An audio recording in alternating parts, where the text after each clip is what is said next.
Antes dos nossos convidados, o senhor toca no assunto sobre o impeachment de Dilma Rousseff e também na sequência veio meio que um apoio ao ex-presidente Jair Bolsonaro. Alguns nomes, os movimentos de rua estiveram ali. Eles lá, eu não. Como o senhor vê hoje que esse movimento se coloca contra também a opção do bolsonarismo? O que sobrou daquela ideia das ruas hoje que se firma uma legenda de fato? Alguma coisa que se mantém daquela época ou é totalmente novo essa ideia? Vamos lá, o Bolsonaro, ele usurpou um movimento de rua que era anticorrupção e que era em certa medida impessoal.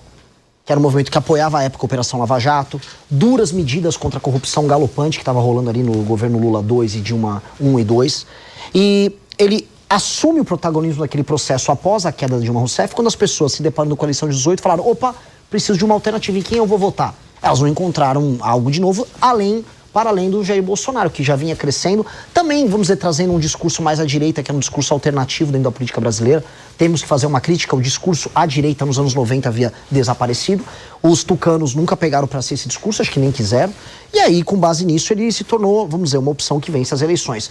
Mas ao usurpar esse processo, ele não levou à frente as causas enquanto valores. Então, o Bolsonaro, ele não tocou a agenda anticorrupção, pelo contrário, ele desmontou isso ao longo do governo dele. Uma agenda de autoridade, de enfrentamento a questões fiscais, parou na reforma da Previdência, ele tocou, mesmo a contragosto, porque ele era contrário à reforma da Previdência. Depois não fez uma agenda reformista, tá mesmo tendo o Paulo Guedes lá.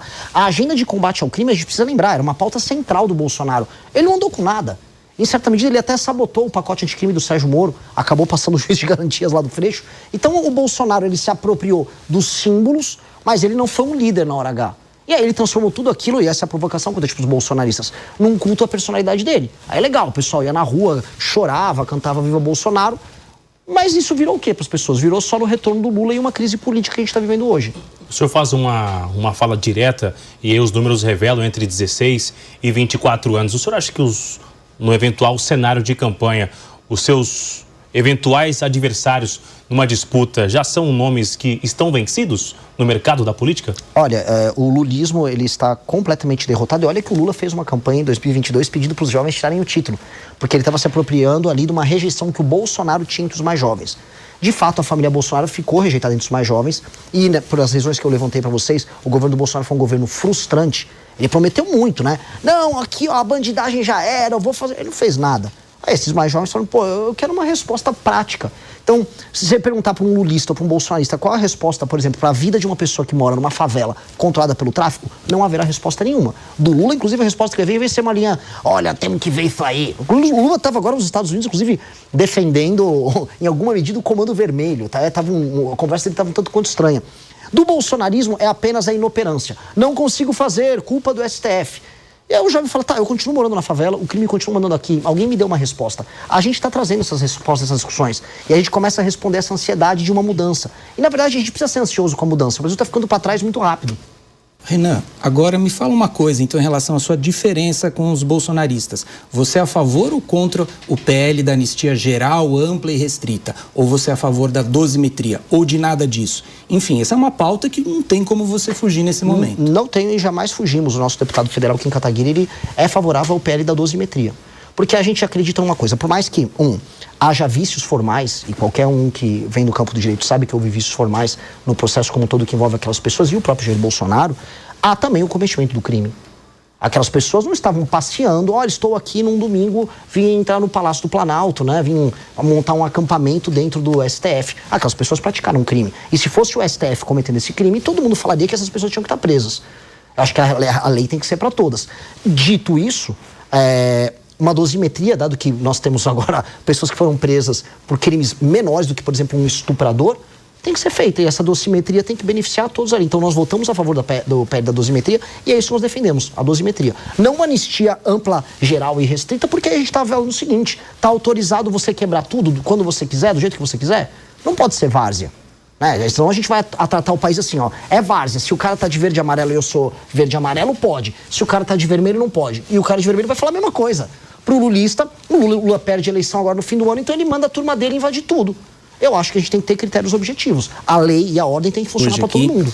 Olha, Renan, vamos falar um pouco agora dos novos players nessa eleição. Alguns analistas, inclusive, o chamam de outsider, aquele que quer romper com o sistema, aquele que traz ideias que são diferentes. Ao mesmo tempo, você se apresenta como um eleitor de direita.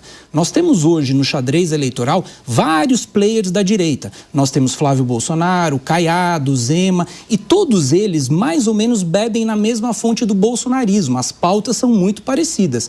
Me parece que você, ao contrário, bate muito em Flávio Bolsonaro e até mesmo na chamada direita bolsonarista. Só que o eleitor não sabe ao certo o que é essa direita que é diferente da direita bolsonarista. O que seria a direita missionária, pegando um gancho do nome do seu partido, a missão? O que te aproxima, na teoria e na prática, da direita bolsonarista e o que te afasta?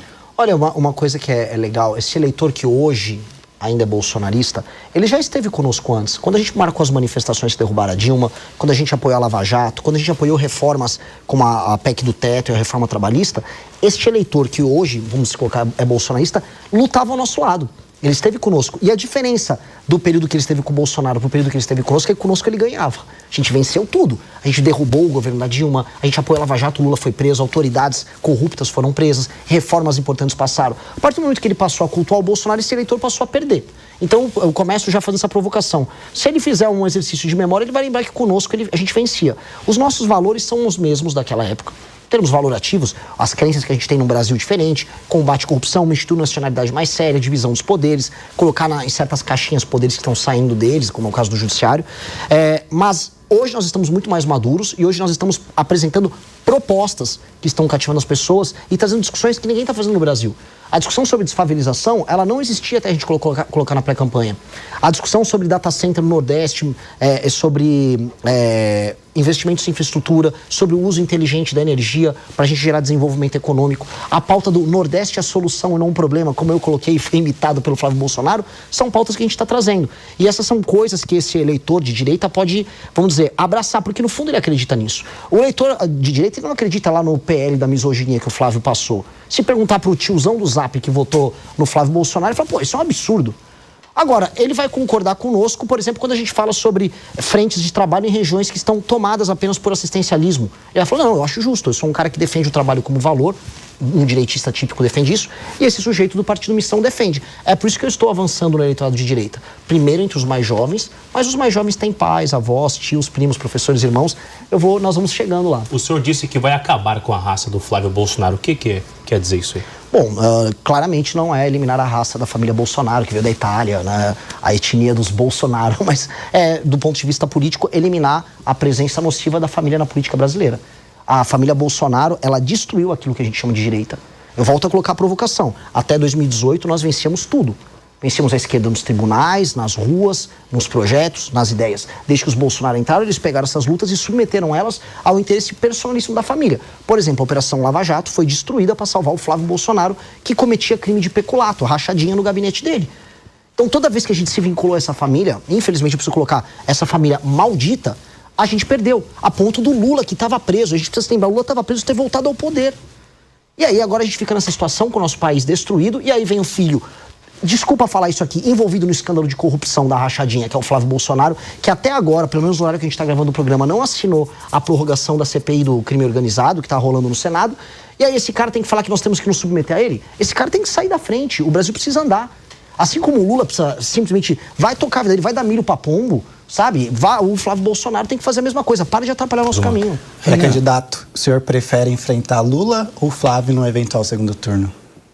Acho que é melhor pro Brasil o Lula já cair no primeiro turno e eu enfrentar o Flávio. Aí vai ser um prazer, porque ele não vai poder fugir dos debates no segundo turno. Aí vai ser muito legal. O senhor não estando no segundo turno, quem o senhor apoiaria? Eu estarei no segundo turno. Não se entra numa batalha pensando em perder. Teve também em São Paulo o discurso do Pablo Marçal, que não haveria um segundo turno. Ele não conseguiu avançar e teve que apoiar algum nome no segundo turno. É que ele é um estelionatário. Repito a pergunta. Eu não vou me colocar na mesma posição de um Pablo Marçal. Eu entrei nessa batalha com apenas um... Ele ocupa essa posição? O quê? De um estelionatário? Sim, claramente. E se ele quiser, ele me processe. Não tenho nenhum problema em falar isso. Ele é um brincalhão, ele brincou com a esperança das pessoas e ganhou dinheiro com a esperança das pessoas. Eu acho isso vergonhoso, eu acho isso nojento.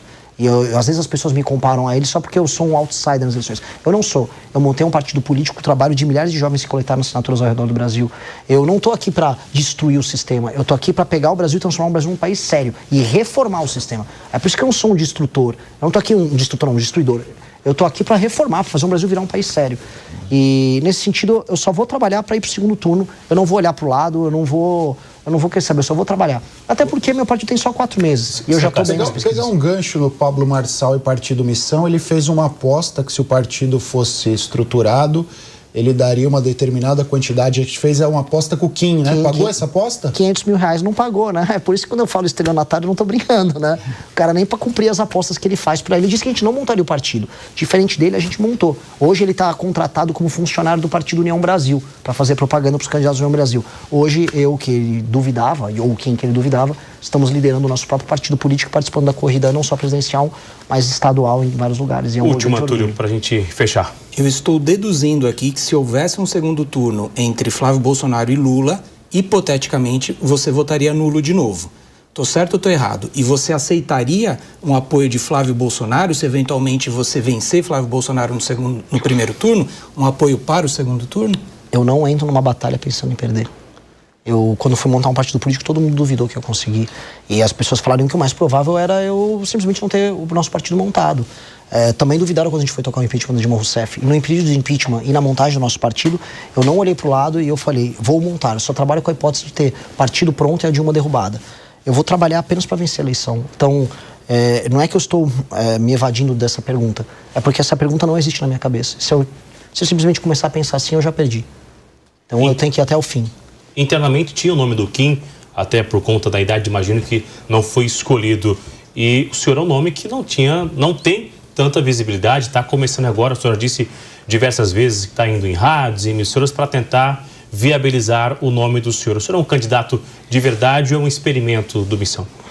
Eu sou um experimento dos meus pais, né?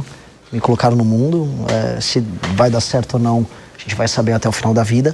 Mas eu sou uma liderança verdadeira do grupo político com o qual faço parte. Eu fundei o meu MBL, quando eu fundei, um jovem, tinha 30 anos, e no processo de impeachment da Dilma, eu liderei inclusive parlamentares, eu fui vice-presidente do comitê do impeachment, eu fundei uma revista de cultura e política no Brasil, fundei um aplicativo que é uma rede social própria, lidero um partido político e o maior movimento político do Brasil, ao mesmo tempo sou escritor, também sou compositor, sou uma pessoa capaz e isso me qualifica a ser, enquanto uma pessoa séria, capaz de grandes realizações, um líder político do Brasil. Então, eu vou até o final nas eleições e eu lidero uma massa de pessoas sensacional. Eu lidero hoje o que há de melhor no Brasil. Onde há capital humano de qualidade, onde há uma pessoa inteligente, há um apoiador da missão.